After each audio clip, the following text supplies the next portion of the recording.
con Alberto Iturralde, analista independiente. Alberto, muy buenos días.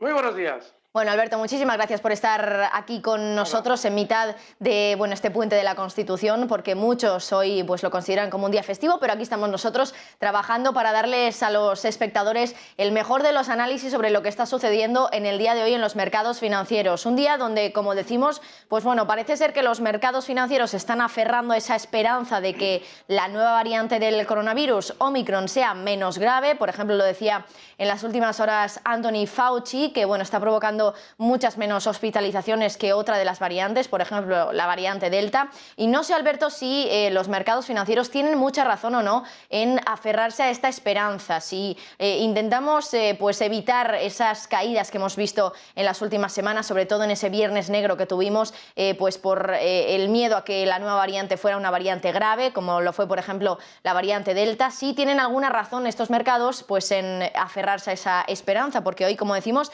tenemos al viejo continente subiendo de forma generalizada. ¿Cómo vemos esta apertura de sesión, Alberto?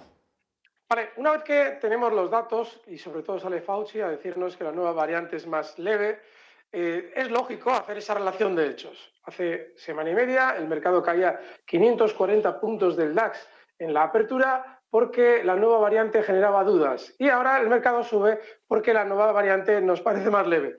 No. Para que fuera realmente la causa, la variante de la caída, debería haber estado mucho más presente en los mercados durante estos últimos días, mientras el mercado hacía un suelo para rebotar ahora. Y sin embargo no era así.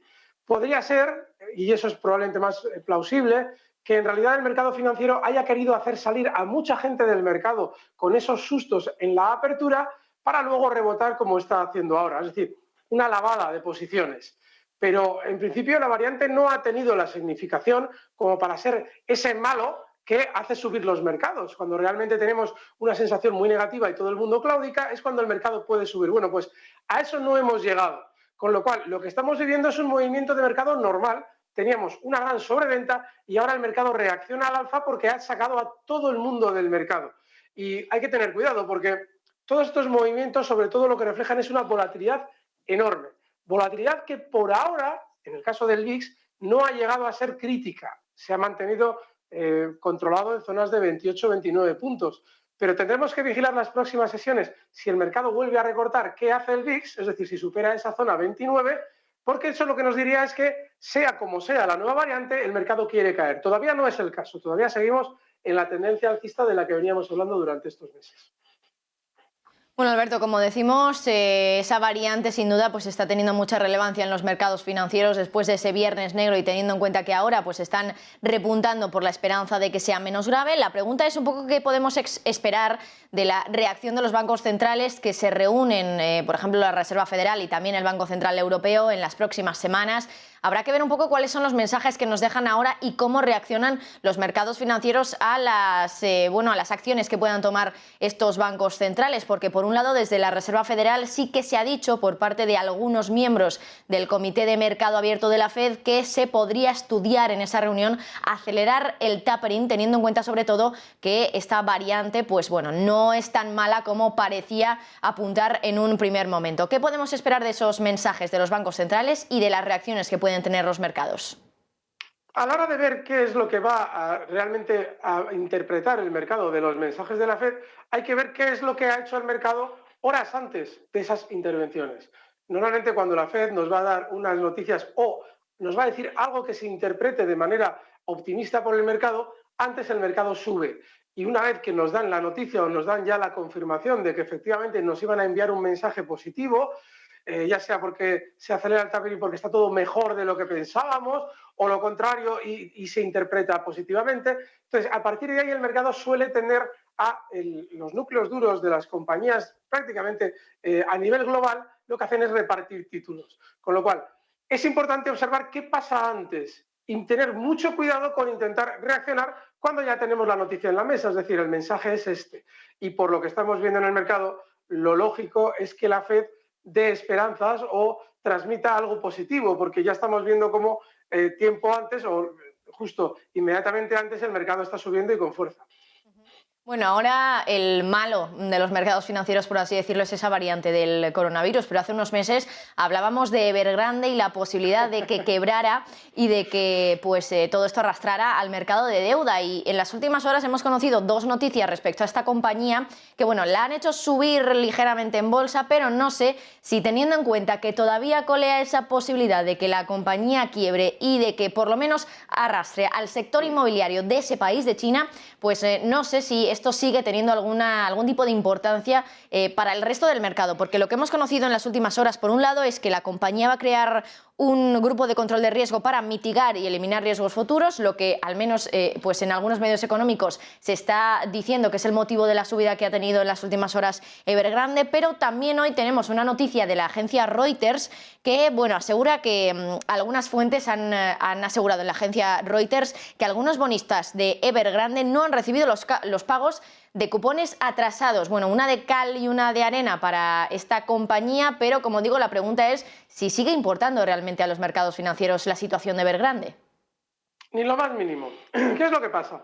Evergrande genera una especie de propaganda negativa sobre el régimen chino y es lo que en realidad se está aprovechando políticamente en Occidente. Sin embargo, hace 2 meses se nos decía algo así como que no íbamos a poder tener Navidades si Evergrande llevaba a cabo un impago más. No, Evergrande es una compañía de la que no habíamos oído hablar muchos en nuestra vida y no va a ser tan significante ni de lejos, como se estaba diciendo, si es que quiebra. Lo que ocurre es que propagandísticamente habla muy mal del régimen chino porque estás adoleciendo de los mismos problemas del capitalismo que en teoría querías combatir con tu política. Entonces, esa es la única significación. Sin embargo, para los mercados sí es bueno que mientras están subiendo haya un run negativo de lo que sea en el mercado. Es decir, que Evergrande igual quiebra, que va a dejar de pagar. Bueno, hace 2 meses se nos decía que toda la banca estaba implicada y que iban todos en cadena. Y bueno, ya sabéis lo que nos contaban. No, ninguna. O sea, no tiene ninguna repercusión. Pero sí es bueno que el mercado, mientras sube, escuchemos algo negativo de alguien, de Evergrande o de Apple o de quien sea. Está bien, porque en general normalmente estas noticias se dosifican en el momento adecuado y cuando el mercado quiere subir se nos dan noticias negativas para que no nos incorporemos ahora y lo hagamos cuando ya haya subido. Bueno, pues el hecho de que ahora estemos conociendo de esos posibles impagos de Evergrande es algo positivo.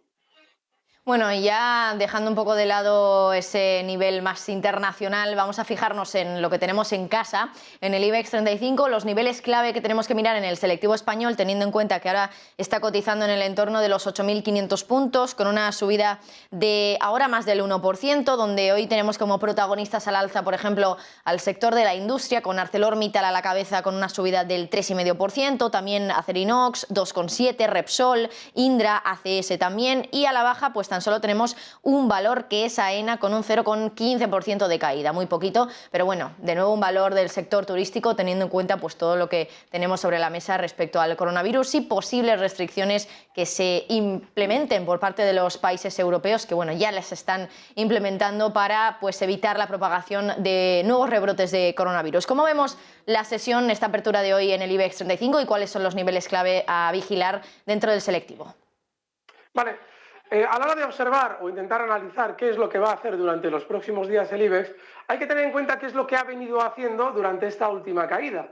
Y es que se descolgaba desde zonas de 9.200, donde había realizado un movimiento lateral, y la caída se acelera una vez que ya baja de la zona 9.000 para, en el nivel 8.750, y este nivel es muy importante, realizar un hueco de apertura proporcional al que he hecho antes referencia al respecto del DAX, y a partir de ahí se genera, entre comillas, cierto pánico. Tenemos lo de la nueva variante, toda esa historia. Bueno, ahora lo normal es que nuestro IBEX todavía, por esa gran sobreventa, tienda a rebotar hasta el nivel desde el que se ha descolgado, hasta esa zona 8.750, que es la próxima resistencia. Lo importante es tener en cuenta que a la hora de estar en el mercado, lo más adecuado es estar dentro de los que afectan al IBEX. Los bancos están también ya con un tono muy bajista, pero lo lógico es que la gran sobreventa que traen durante estos días se resuelva al alza, es decir, tengan una cierta suavización de ese sentimiento negativo rebotando más. Ahora bien, la clave está en no meternos en problemas. Acabas de citar tú ahora uno de los problemas que es AENA.